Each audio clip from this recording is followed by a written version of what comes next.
오늘 알아볼 인물은 리제로 속 폭식의 마녀를 맡고 있는 다프네입니다. 이 영상은 다프네에 대한 직간접적인 스포일러가 담겨있으니 시청에 유의하시길 바랍니다. 폭식의 마녀 다프네. 7대죄 가운데 폭식만이 직접 생명에 관계되고 있습니다. 이름의 유래는 소행성 다프네이며 그리스 신화에 등장하는 정령이기도 합니다. 기아로부터 세계를 구하기 위해 천명과 다른 짐승을 창조한 폭식의 마녀라는 에키드나의 설명으로 처음 언급됩니다. 키는 150cm 정도로 회색 머리카락을 두 갈래로 묶었으며 안대에 가려진 눈 중 왼쪽 눈은 금색입니다. 다프네의 복장은 가운데만 살이 비치고 있는 게 아니라 하얀 옷 위로 검은 구속복이 고정하고 있는 형태입니다. 초기 디자인에서는 안대가 입모양이며 목에도 사슬이 걸렸고 니삭스를 신고 속옷이 드러나 있었습니다.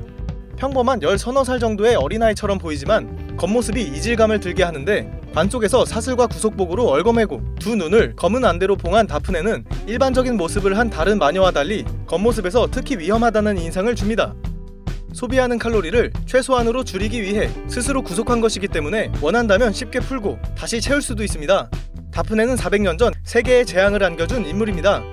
눈앞에 보이는 모든 생물에 달려드는 탐식의 화신인 마술을 낳아 전 세계에 해를 끼쳤기 때문에 일반인 시점에서 그 위험도는 사테라의 뒤를 잇습니다. 다프네는 이미 고인이며 사막에서 말라 죽었지만 탐욕의 마녀 에키드나에게 영혼이 수집되어 다른 마녀들과 함께 꿈의 성에서 있게 되었습니다. 튀폰처럼 다른 마녀들을 별명으로 부르지만 상대의 이름 일부를 따서 부르는 튀폰보다 특이하게 부릅니다.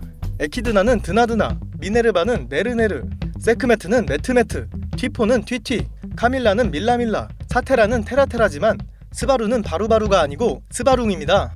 처음 보는 스바루를 별명으로 부를 정도로 다른 마녀에 비해 대하기 쉽지만 그녀의 가치관은 오로지 세상이 먹느냐 먹히느냐 같은 약육강식으로 이루어져 있어 스바루는 아무리 해도 다프네와 서로 이해할 수 없다고 생각했습니다. 다프네는 말을 계속하다 보면 숨이 차서 지칠 정도로 체력이 부족해 틈만 나면 잠을 자는데 이는 늘 허기에 시달려 힘을 내지 못하기 때문입니다. 그렇기 때문에 맛보다 양을 중요시하며 포만감을 채우려 하지만 동시에 거식증을 앓고 있어 먹은 것을 금방 토해버려서 끝없이 굶주림을 느낍니다. 식사는 보통 입으로 하지만 피부나 머리카락 등을 포함한 전신으로도 가능합니다. 다음은 능력입니다. 권능이 무엇인지 공식적으로 언급된 게 없어 현재까지 밝혀진 다프네의 능력 2가지를 알아보겠습니다.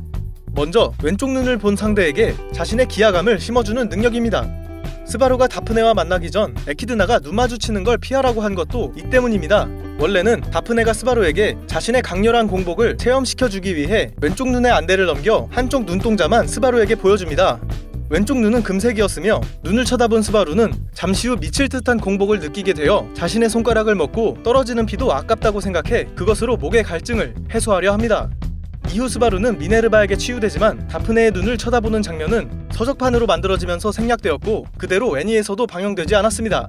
참고로 다프네의 진정한 두려움은 오른쪽 눈과 먹히고 나서라고 합니다. 다프네의 두 번째 능력은 마술을 창조하는 능력입니다. 다프네가 세계로부터 기아를 없애기 위해 식재료로 마술을 창조했습니다. 제2의 입과 제3의 입이 있고 제3의 입에서 마술을 낳는다고 합니다. 자신의 힘을 초과한 마수는 만들 수 없지만 만들어 놓은 마수가 성장해서 자신의 힘을 뛰어넘는 건 가능합니다. 다프네가 만든 마수 중에서도 다프네가 고래, 토끼, 뱀이라고 부르는 백경, 대토, 흑사는 다프네 시점에서는 식량이지만 인류에게 있어선 가장 위험한 마수들입니다. 다만 흑사를 만든 목적에는 지나치게 늘어난 인간의 개체수를 줄이기 위한 목적도 있습니다. 다프네의 끝없는 굶주림을 투영시킨 창조물이 대토인데 대토의 죽음은 무한한 굶주림의 끝을 상징하므로 대토를 토벌하려는 스바루에게 기대를 하고 있고 미지의 행복이라고 생각하고 있습니다. 백경과 대토를 먹으려고 만들었지만 마수들이 세상에 돌아다니는 이유는 다프네가 맛보는 과정에서 마수가 달아나 다 못 먹은 것뿐이며 진심을 내서 다 먹으려고 한다면 백경조차도 한 입에 가능합니다.